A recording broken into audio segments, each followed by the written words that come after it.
Do you avoid, deny, and struggle with your intrusive thoughts and emotions? Do you feel you're stuck in your life and restlessly finding a way out? If this resonates you, and then this video is for you. Hello friends, it's me, Shakila Devi Perumal from Lung Rehab Voyage with another Friday empowerment session on ACT, Acceptance Commitment Therapy. This video will help you to learn about the ACT and its process and help you to view your intrusive thoughts at a distant vision rather under a microscope. I have put together a small bunch of slides as an educational content for you to understand what ACT is and how you can apply in your daily life process for all those intrusive thought monsters coming into your mind. So I would now like to share my slides and I'll take you through the journey of my slides, education on ACT.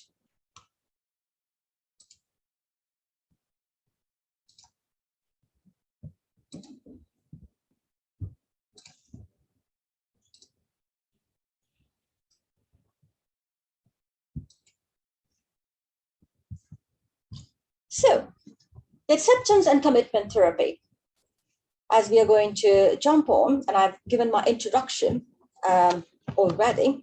So today I'm going to talk about define fear and ACT, evidence for ACT principles and process. By end of the session, you should be confident enough to take the task challenge, which I put together and with a scenario description. And it is going to challenge you, I bet you. So, our thoughts and emotions, what does it mean? What are these picture representation on the slides mean? This is another challenge for you looking at the slides. This is how we also try to interpret our life, thoughts and emotions. So we are like fish swimming in the water, and our thoughts are like that. We are swimming in a water of different emotions, feeling and urges, which are embedded in our conscious minds, which we would like to experience. Those emotions and urges are on our conscious mind level. But those emotions, urges, and feelings which we not like to experience are suppressed in our unconscious mind. And those are coming as an intrusive thoughts on and off during our life days experience. When we experience similar event or similar incidences, we actually get into those intrusive thoughts and try to overanalyze, criticize us. What's wrong with me? And doubting ourselves. And a fear of abandonment and a fear of insecure feeling that no one likes us. That's what pops in our mind. So that actually leads to more anger, shame, and guilt, and self-criticizing ourselves, judging ourselves. I'm mad, I'm stupid, I'm dumb. These are the phrases we might sometimes say to ourselves. Why me? Why me? Does it ring a bell? Yeah. So when those thoughts actually come to our mind, naturally our human behavior is to seek more pleasure than pain. If there's any pain, we try to escape or avoid those pain. One of those, not one of those, the many of those escaping behaviors, which I've mentioned on the slide, like people getting addicted to the sex, alcohol, addicted to getting work more, giving more time to work than their own self or their own what matters to them more, and getting addicted to smoking, eating disorder, excessive smoking, and excessive shopping. Intrusive behavior can be caused as a result of some incidences or the experiences we have experienced from our life, maybe in the past or in the present.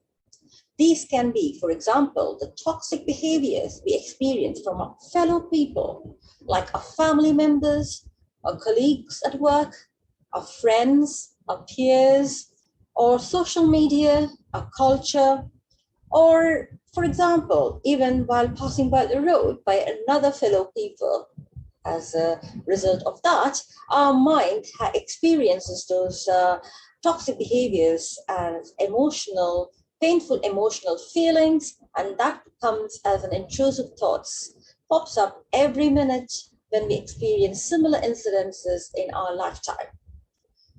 Intrusive thoughts can be scary and painful thoughts, and we feel powerless. We are at the dead end of the life and no one can save us. But those are our feelings. And our feelings can be controlled. And that is the magic of our mind. Our brain has a neuroplasticity, and our brain can actually mold and adapt and flexible.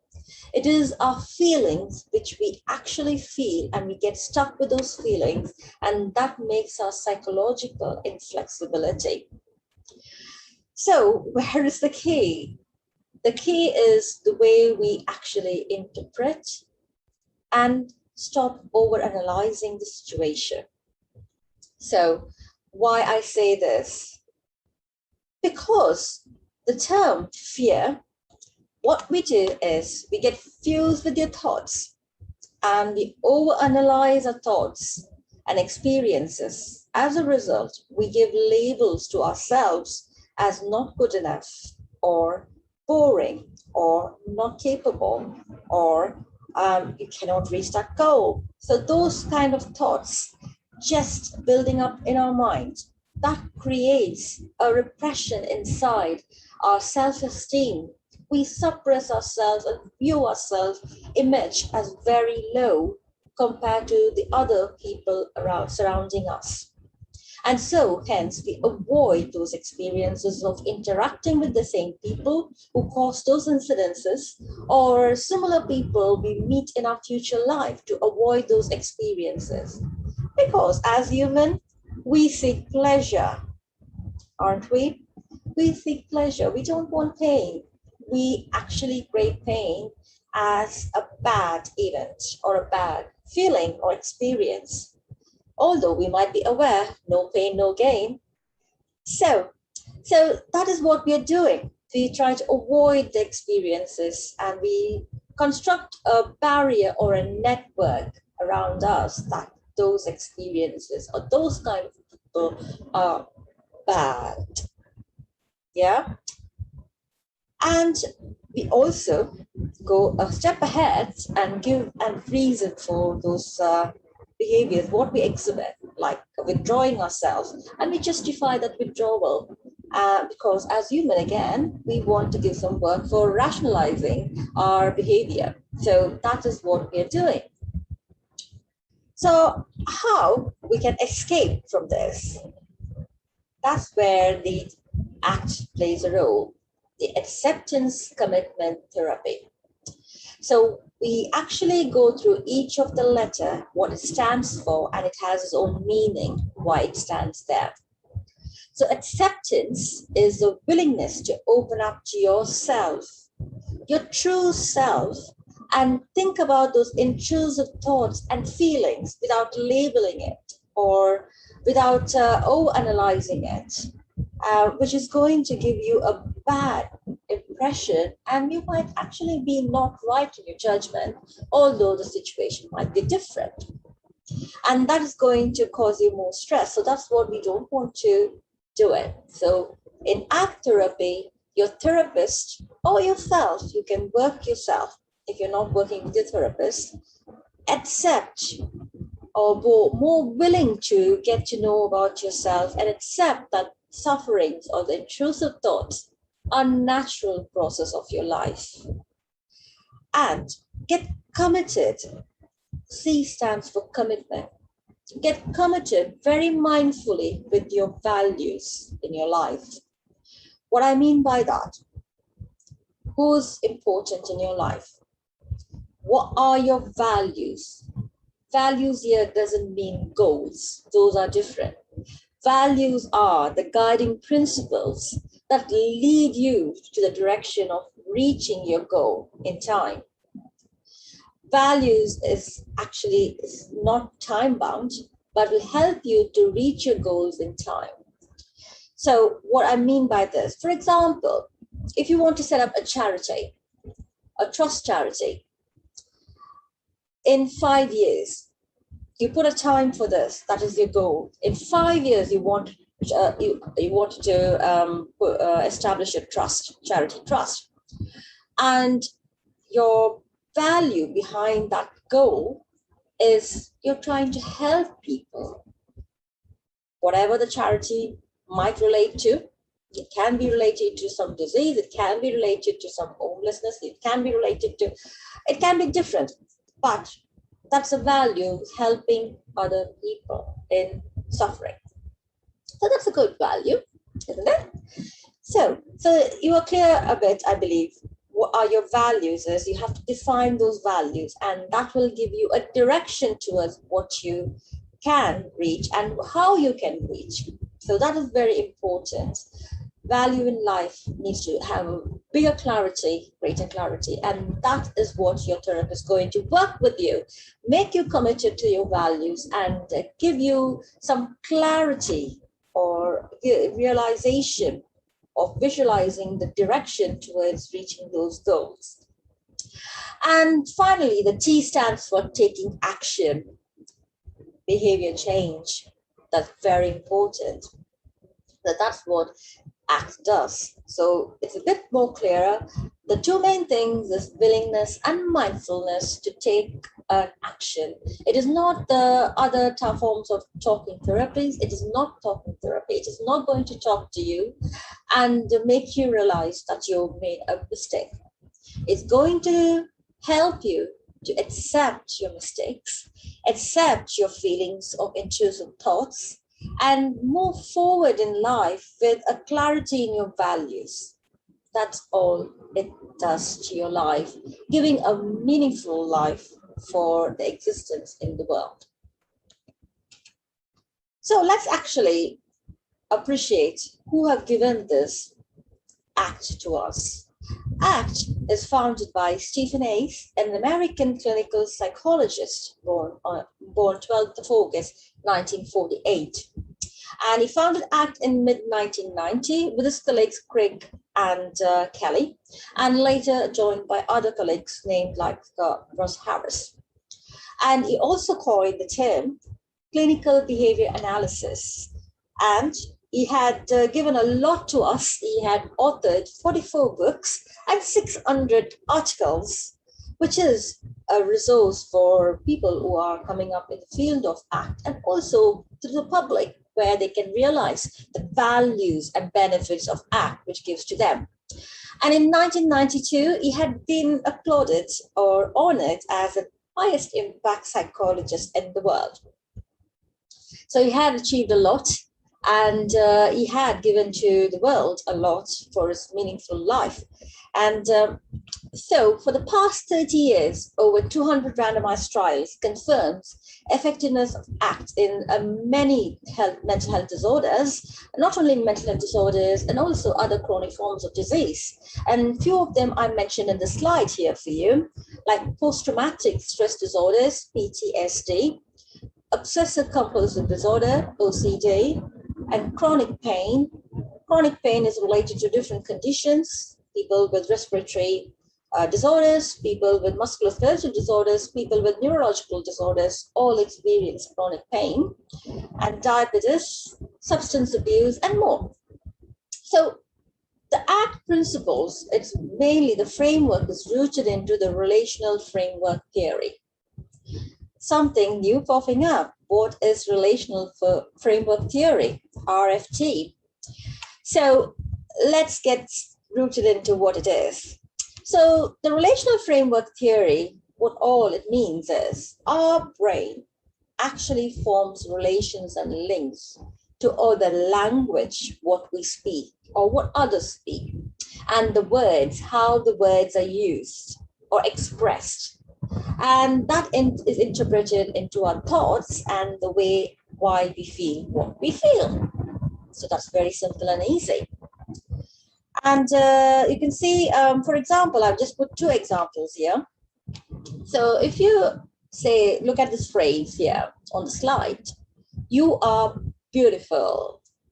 So if you say that word, women might be top high in the sky, that someone has actually appreciated the value of beauty.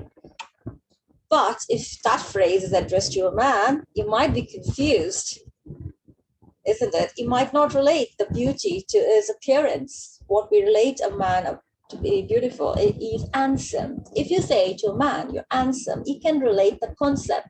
Yes, if someone is appreciating his external appearance and value. And again, you're healthy. You cannot actually say to a person, looking at a person dressed up very neatly and having a big smile, and is he healthy? Is he happy?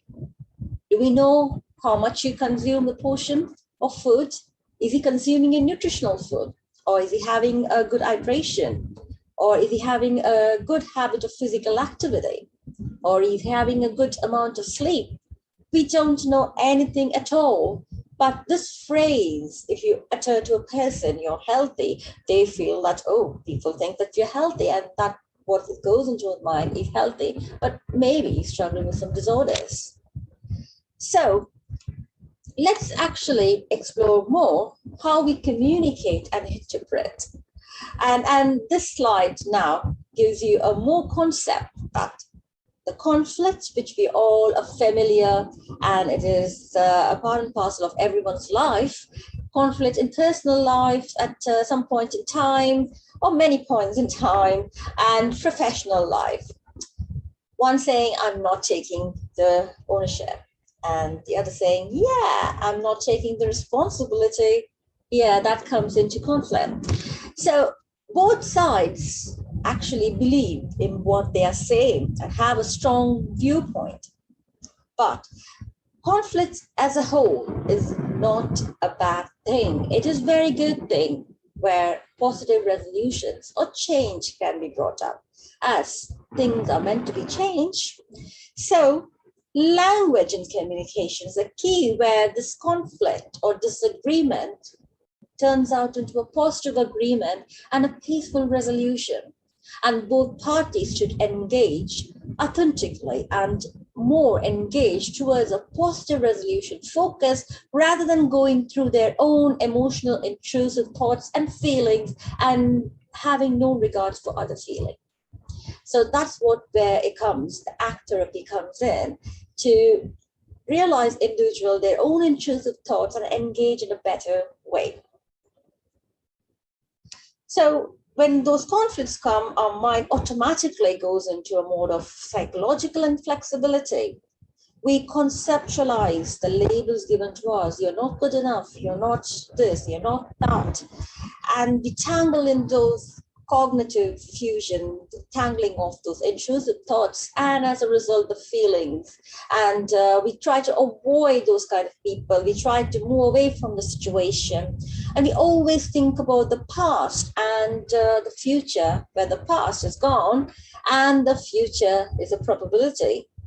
And we lack our values, focus, and the direction focus. So that focus is totally taken away. Our energy is drained into rehearsing the incidences and the events. And that leads to lack of action and more impulsiveness in the life for any of the activity. So it's no surprise that we all have anxiety and depression, and as a result, pain and suffering at some point in life. I would like to bring here the phrases by Harvard psychologist William James in his book, The Principles of Psychology.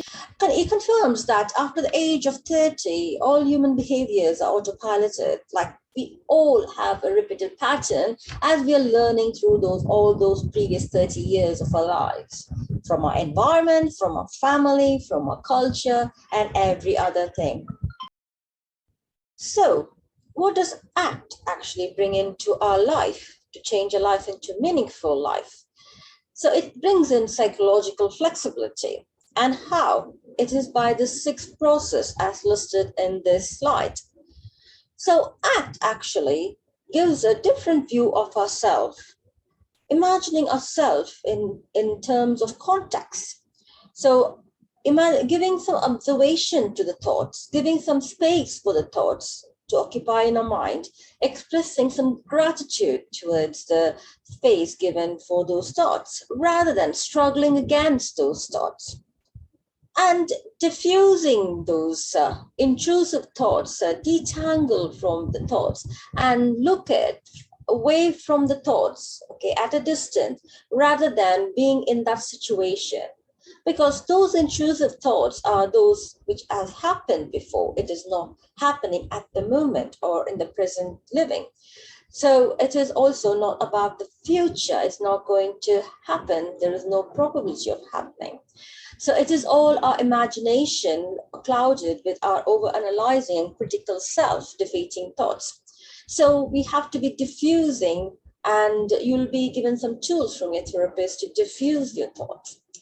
And also to accept the willingness to acknowledge that suffering is a part of your life and it is not your whole life. Sufferings and happiness and the way we view those and interpret actually opens up our clarity towards the value and direction, and also be mindful of the present moment. So that is the next step. Your ACT therapy gives you a more clarity and more mindful awareness of your self-values and your present moment of living towards your values, and giving more clarity to the direction with a committed action for moving forwards in a meaningful way. Now, in this slide, I would like to bring to light the famous Canadian American actor, Michael J. Fox. So Michael J. Fox, I like his optimism. I got to read him once I got into this act therapy knowledge.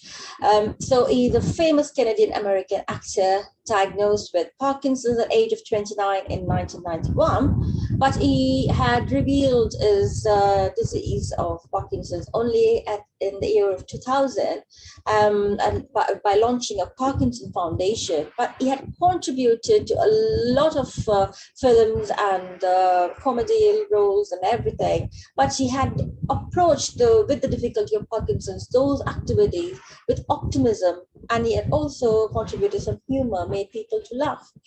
So, which is the greatest part of human life, to make others laugh and give some meaning in their life.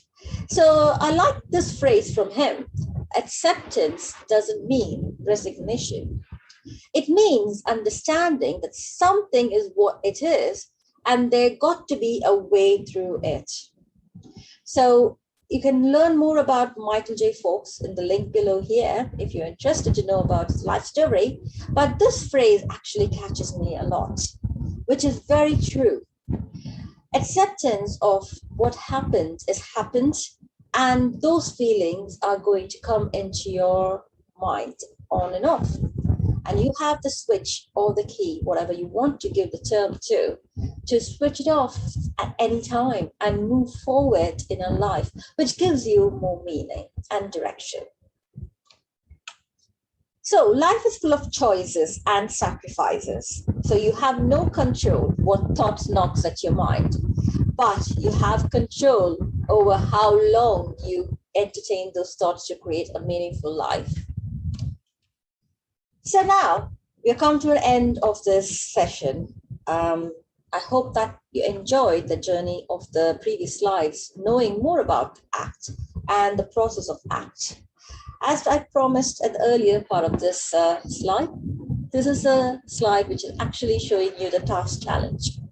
So I would like to invite you to this task and meet Emma. Emma is 30-year-old, and she approaches a psychotherapist with a recent relationship breakdown in a marriage. She reports a marriage was 4 years old, and she cannot tolerate a partner, John, who's 34-year-old. He had a constant criticism about her, blaming her, calling out phrases, not good enough, you're a failure, most time dismissive of Emma's feelings and needs. Most part of Emma's life was filled with argument. And she also confirms to therapist that a marriage started to fade after first year of a relationship, and she does not recollect any quality time. For the past 3 years, she had put up with those toxic behaviors of his partner, and the reason she gives is she knows a partner from the age of 17, and also she hoped that the things will improve and change.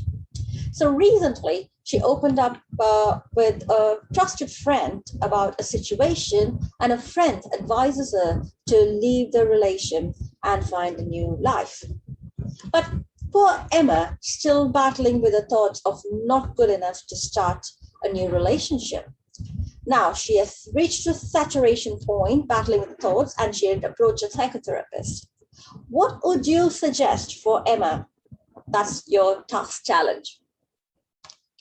So type your responses in the comments box of this video. I will elaborate the case study in my next session, Act in Practice. So thank you all. We have come to a close. I hope you'll use the ACT process to action some changes in your life. And I offer virtual ACT therapy at Lung Rehab Voyage, and I put down my website link over there in the slides. And if you quote the code ACT01, you can avail 10% discount on your consultation and therapy sessions. For more about making your life meaningful, I also put out one of the books of Stephen Hayes, Get Out of Your Mind and Into Your Life. I hope you enjoyed this session, and thank you for joining. I will see you in the next session to empower you more with the knowledge of mental health or lung health disorders. Thank you. Have a good day.